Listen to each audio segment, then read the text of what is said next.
Pertama, sampai hari ini saya belum pernah melakukan rekrutmen pendamping. Ini sudah berkali-kali saya laporkan di dalam Komisi 5. Nah, ternyata ini juga dibikin isu, tidak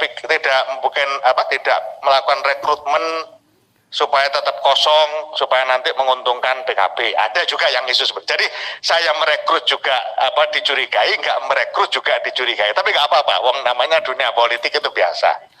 Nah, jadi sampai hari ini kami belum pernah melakukan rekrutmen meskipun ada kekosongan. Kenapa? Karena kami ingin profesional. Terus terang kami agak kaget juga ketika saya tanya apa yang sudah dilakukan untuk peningkatan kapasitas pendamping. Tanpa mengurangi rasa hormat kepada siapapun, belum pernah dilakukan apapun terhadap pendamping. Lalu bagaimana pengawasan kinerja pendamping? Kita hanya memberikan ruang kebebasan kepada pihak-pihak di daerah.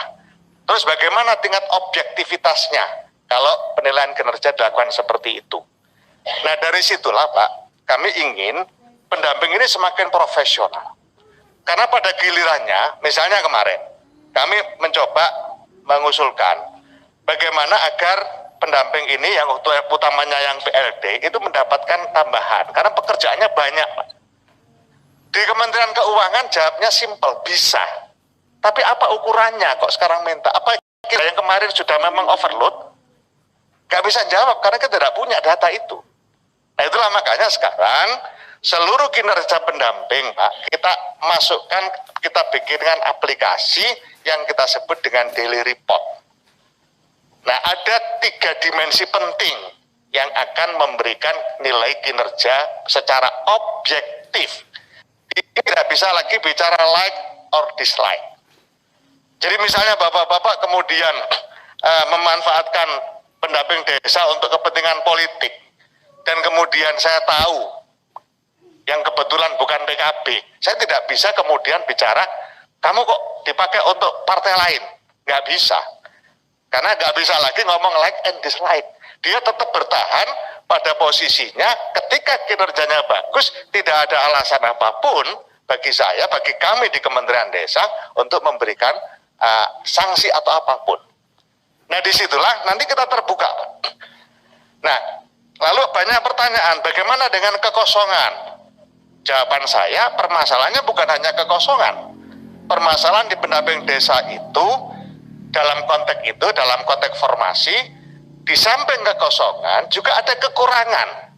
Rasio antara pendamping lokal desa dengan jumlah desa, ini sudah tidak rasional lagi untuk daerah-daerah di luar Jawa. Artinya kalau kita bicara peluang itu berarti kita bicara rekrutmen. Maka saya bilang, urusan rekrutmen nanti, kalau SDM ini sudah tata, sistem sudah tata, kita bicara rekrutmen. Rekrutmen pun kami akan profesional. Pasti kami akan sampaikan, ada rekrutmen terbuka, ada tim seleksi, dan kita akan meniru pola rekrutmen CPNS yang semakin hari semakin bagus, di mana langsung bisa diketahui lulus atau tidak lulus, sehingga tidak ada lagi intervensi dari manapun. Dan tentu rekrutmen ini disesuaikan dengan daerahnya. Tidak bisa rekrutmen nasional, di mana daerah itu dibutuhkan. Karena pada prinsipnya Pak, kalau tadi misalnya ada informasi perpindahan lokasi dan seterusnya, itu dulu. Saya jamin setelah ini tidak ada relokasi pendamping, karena prinsip PLD harus dari desa itu, PD harus dari kecamatan itu, TA harus dari kabupaten itu. Tidak boleh kemudian dari kabupaten X ditaruh, itu bukan profesional. Wong ini butuh komunikasi setiap hari.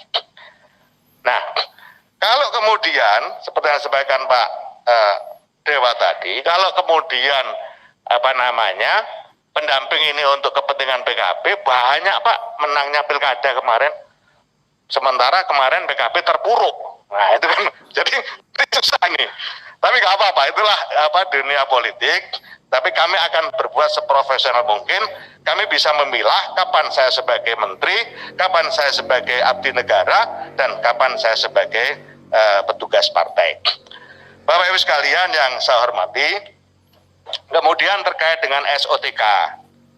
Yang diusulkan Pak Dewa tadi betul, cuma sudah lewat.